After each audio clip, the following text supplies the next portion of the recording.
한국을 포함한 세계 각국이 코로나19 엔데믹 전염병의 풍토화를 향해 서서히 다가가고 있죠. 에버랜드, 롯데월드 같은 놀이공원의 눈치 보기 작전 실패자를 보면 우리는 벌써 팬데믹이 종식된 것 같기도 하고요.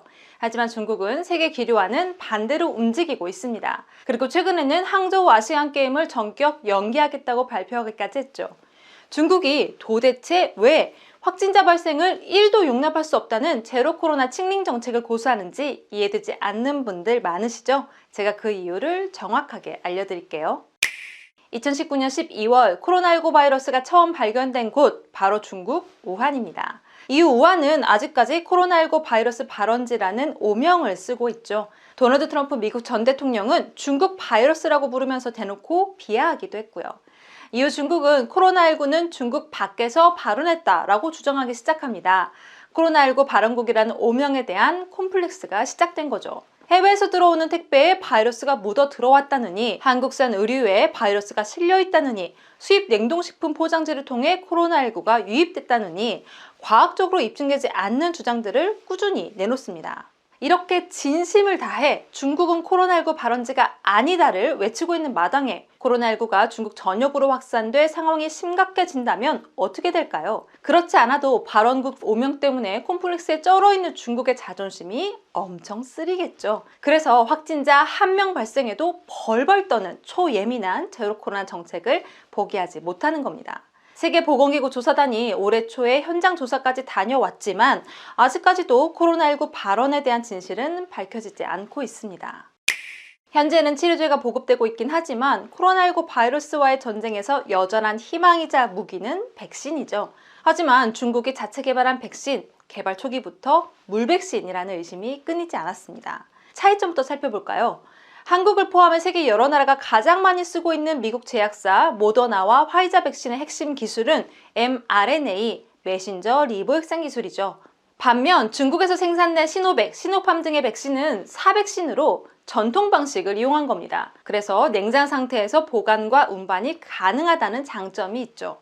문제는 중국산 시노백의 코로나19 바이러스 감염 예방률이 화이자 백신의 절반 수준에 불과하다는 데 있습니다. 심지어 오미크론 변이는 거의 막지 못한다는 홍콩대학 연구 결과도 있었습니다. 그럼 예방 효과가 훨씬 뛰어난 미국산 백신을 수입하면 감염률을 확 낮출 수 있겠죠? 하지만 중국은 화이자, 모더나 백신의 부작용으로 인한 사망 사례를 줄곧 비난해왔습니다. 그럼 미국산 백신을 수입해서 쓰기에는 절대 자존심이 허락을 못하겠죠. 확진자 규모를 제로로 만들어야 자국 백신이 물백신이 아니라는 걸 입증할 수 있을 거라고 생각하는 겁니다. 중국이 단 1명의 확진자도 허용하지 않는 제로 코로나 정책을 고수하는 또 하나의 이유, 의료 시스템에 있는데요. 중국은 중증 환자가 치료를 받을 수 있는 중환자 집중치료실 ICU 병상이 부족합니다. 중국 당국 통계에 따르면 2021년 중국의 중환자실 병상 수는 인구 10만 명당 4.37개인데요. 한국의 절반, 미국의 3분의 1 수준에 불과합니다. 지역별 격차도 큰데요. 수도 베이징과 상하이는 인구 10만 명당 ICU 병상 수가 6개 이상으로 중국 평균보다 1.5배 많죠. 반면에 간수성, 허베이성, 안후이성 등은 3.5개 이하에 불과합니다. 이 얘기는 중증 환자가 폭증하면 의료체계가 붕괴될 위험성이 크다는 뜻이겠죠. 게다가 중국의 60세 이상 노인 인구는 2억 6,400만 명으로 전체의 약 19%에 달합니다. 위험군만 수천만 명이란 뜻입니다. 중국이 확진자 1명 발생해도 호들갑을 떠는 이유죠. 우리는 이미 오미크론 유행을 겪어봐서 알죠. 그 전파력이 얼마나 강한지, 지역사회에서 얼마나 빠르게 전파되는지요. 중국도 그걸 모르진 않습니다. 한번 전염이 시작되면 걷잡을 수 없이 빠르게 퍼질 거라는 걸 너무나 잘 알고 있기 때문에 제로 코로나 정책에 목숨을 건다고 볼 수 있습니다. 미국과의 자존심 싸움, 물백신, 의료 시스템, 이 모든 제로 코로나의 배경에는 이게 있죠. 바로 시진핑 중국 국가주석입니다. 시진핑 주석은 올해 10월 당대회를 통해 3년임이라는 장기 집권의 깃발을 확실하게 꽂을 계획입니다. 그걸 위해 책 잡힐 만한 꼬리는 자르고 또 자르고 있는데요.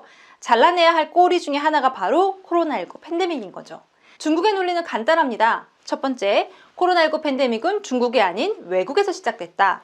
두 번째, 중국은 애국적 투쟁으로 바이러스를 제압하고 뛰어난 기술로 백신을 만들어서 전 세계에서 가장 낮은 수준의 확진과 사망을 기록했다.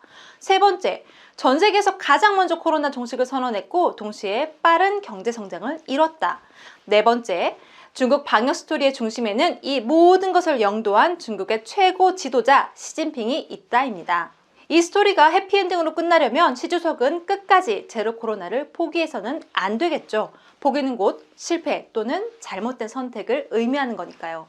그래서 시진핑은 지금 이 순간에도 각종 봉쇄 정책을 총동원해가면서 더 강하게 존버하라고 명령하고 있습니다.